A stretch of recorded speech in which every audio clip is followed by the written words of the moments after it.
Girls, आज हम करेंगे past perfect tense. The past perfect is made from the verb had and the past participle of a verb. तो जो आपका past perfect है उसमें हैड और वर्ब की थर्ड फॉर्म का यूज़ होता है। जैसे I had finished the work, she had gone. तो हैड आपका यहाँ हेल्पिंग वर्ब है और फिनिश्ड आपका पास्ट पार्टिसिपल है। The past perfect continuous is made from had been plus ing form of verb. और जो आपका पास्ट परफेक्ट कॉन्टिन्यूस है उसमें हम हैड बीन के साथ वर्ब की फर्स्ट फॉर्म प्लस ing लगाते हैं। I had been working there for a year, they had been painting the bedroom. तो ऊपर का जो सेंटेंस है I had finished the work, ये आपका पास्ट परफेक्ट का एग्जाम्पल है। I had been working there for a year, ये आपका पास्ट परफेक्ट कॉन्टिन्यूस का एग्जाम्पल है। The past perfect is used in the same way as the present perfect, but it refers to a time in the past, not the present. तो जो आपका past perfect है वो present perfect की तरह ही use होता है, पर ये उस टाइम के बारे में बताता है जो past का है, present का नहीं है। हम past perfect का यूज़ करते हैं for something that started in the past and continued up to a given time in the past. कोई ऐसी चीज़ जो past में शुरू हुई और past में किसी particular समय तक वो चली। When George died, he and Anne had been married for nearly 15 years. जब जॉर्ज की डेथ हुई तो एन की और जॉर्ज का विवाह हुए हुए 50 वर्ष हो गए थे। तो जॉर्ज की डेथ तक उनकी मैरिज को 50 ईयर्स हो चुके थे। तो एक ऐसा इवेंट है जो पास्ट में शुरू हुआ और एक पर्टिकुलर पॉइंट तक चला। She did not want to move, she had lived in Liverpool all her life. तो वो अपने पूरे जीवन कहाँ रही? लिवरपूल में।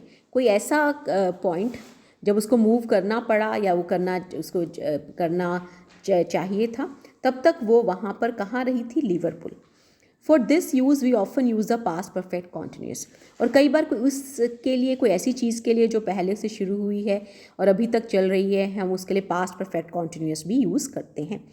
She didn't want to move, she had been living in Liverpool all her life.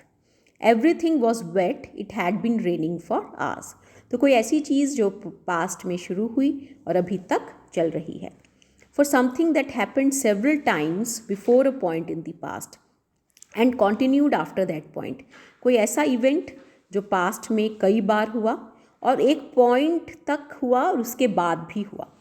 He was a wonderful guitarist, he had been playing ever since he was a teenager. तो वो बहुत ही शानदार गिटारिस्ट था और वो कब से प्ले कर रहा था? जब से वो टीनेजर है। तो टीनेजर था तब से उसने प्ले करना शुरू किया, वो अभी तक प्ले कर रहा है और आगे भी प्ले करेगा। He had written 3 books and he was working on another one. उसने 3 किताबें लिखी और वो किसी एक किताब के ऊपर और काम कर रहा है। When we are reporting our experience up to a point in the past, जब हम एक पॉइंट तक पास्ट में अपने एक्सपीरियंस को रिपोर्ट करते हैं तब भी हम ये टेंसेज यूज़ करते हैं।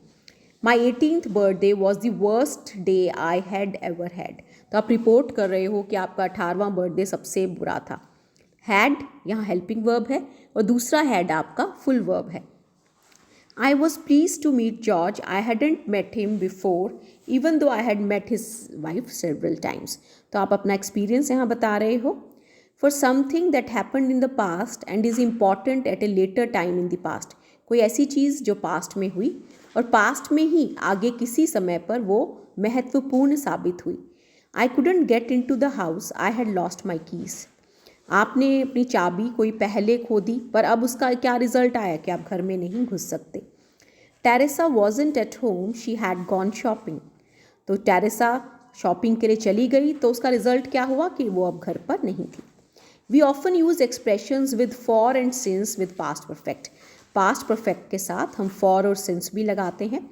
I was sorry when the factory closed, I had work there for 10 years। मैं बहुत दुखी हुआ जब फैक्ट्री क्लोज हुई, मैं वहाँ 10 साल से काम कर रहा था। 4 हमें पीरियड ऑफ टाइम के लिए लगाते हैं, जबकि वो जो पीरियड है वो स्पेसिफाइड ना हो। I had been watching that programme ever week since it started but I miss the last episode. मैं उस प्रोग्राम को जब से वो शुरू हुआ है देख रहा हूँ। तो सिंस आप यूज़ करते हो एक पॉइंट ऑफ टाइम के लिए। तो यहाँ पॉइंट ऑफ टाइम क्या है? जब से वो प्रोग्राम शुरू हुआ है। We do not normally use the past perfect continuous with stated verbs. जो स्टेटिव वर्ब्स हैं, जो डायनेमिक नहीं हैं, उनके साथ आप पास्ट परफेक्ट कॉन्टिन्यूस यूज़ नहीं करते। We use the past perfect simple instead, उसकी जगह आप पास्ट परफेक्ट सिंपल यूज़ करते हो। Up until that moment I had never believed in astrology. तो बिलीव एक स्टेटिक वर्ब है, तो आई हैड नेवर बिलीव्ड, आपने पास्ट परफेक्ट यूज़ किया है, आप ये नहीं कह सकते आई हैड नेवर बिलीविंग, वो आपका गलत हो जाएगा। तो गर्ल्स, आज के लिए इतना ही। जो एक्सरसाइजेज मैंने आपको आज जो ग्रामर करवाई है वो आप रिवाइज कर लीजिए, कल मैं इसका टेस्ट लूँगी।